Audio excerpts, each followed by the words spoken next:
Il est 12h52, l'invité du 12-15, Denis Jacob, secrétaire général du syndicat Alternative Police. Nous allons revenir bien sûr sur les annonces du ministre de l'Intérieur pour mettre fin au racisme et à la violence au sein de la police. C'était hier, et alors que le Premier ministre vient à peine de s'exprimer sur ce sujet depuis Évry.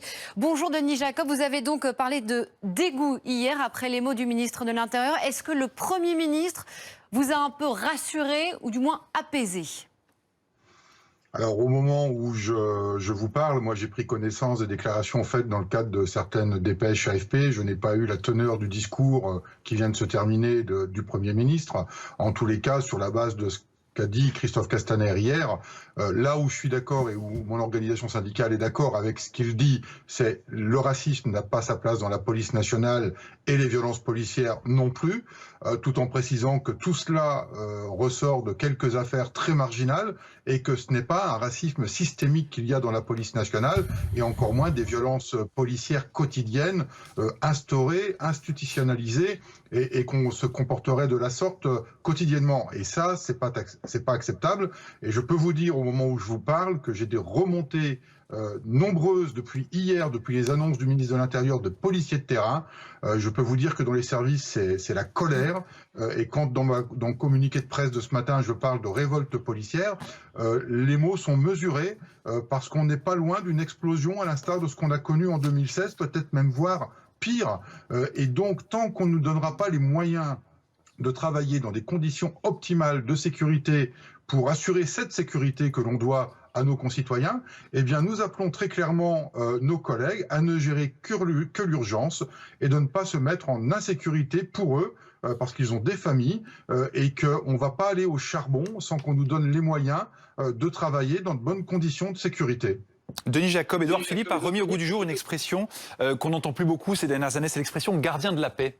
Est-ce que c'est un terme que vous vous réappropriez ? Mais on n'a pas à se le réapproprier. On a toujours eu cette valeur de gardien de la paix. Mais pour être gardien de la paix, il faut faire appliquer le respect de l'ordre public.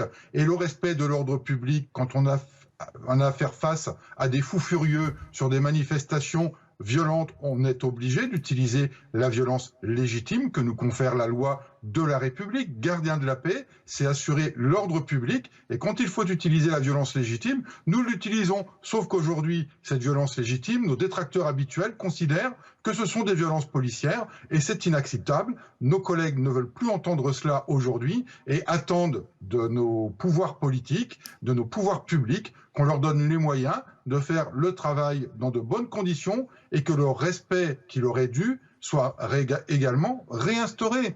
Aujourd'hui, on ne dit pas qu'il ne faut pas changer les méthodes, mais là, on nous annonce la suppression de techniques d'intervention qui nous sont prodiguées en formation depuis des années. On la retire.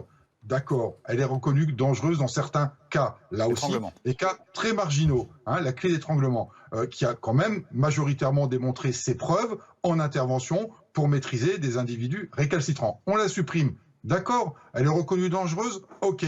Mais qu'est-ce qu'on nous donne à la place pour pouvoir maîtriser un individu dangereux ? Eh bien, quand on veut le plaquer au sol pour le maîtriser, ou quand on veut lui faire une clé d'étranglement, ça nous permet de le neutraliser rapidement. Demain, on nous enlève ça, on n'a plus aucun moyen de le faire. Eh bien, mes collègues ne se mettront pas en danger pour interpeller un individu tant qu'ils n'auront pas des moyens nécessaires pour le faire dans de bonnes conditions. Donc c'est comme ça que vous allez l'exprimer, si je puis dire, cette colère, pas en manifestant, mais en refusant, par exemple, d'interpeller certains individus dans votre manière de travailler, en fait ? Il y aura deux temps. Pour le moment, nous appelons nos collègues à solliciter la hiérarchie à ce qu'ils soient tous dotés individuellement de caméras piétons, parce que ça, c'est une mesure que l'on soutient et que l'on défend depuis des années, une généralisation de cette caméra piéton, parce que c'est un outil de protection juridique pour mes collègues, pour bien démontrer que leur travail, dans la grande majorité, est fait avec professionnalisme et exemplarité, et non pas ce que l'on peut entendre quotidiennement depuis quelques jours, comme quoi ce serait tout le contraire. Et puis, on demande à nos collègues également de déposer plainte systématiquement pour toute insulte, tout propos raciste, pour toute agression, bien évidemment.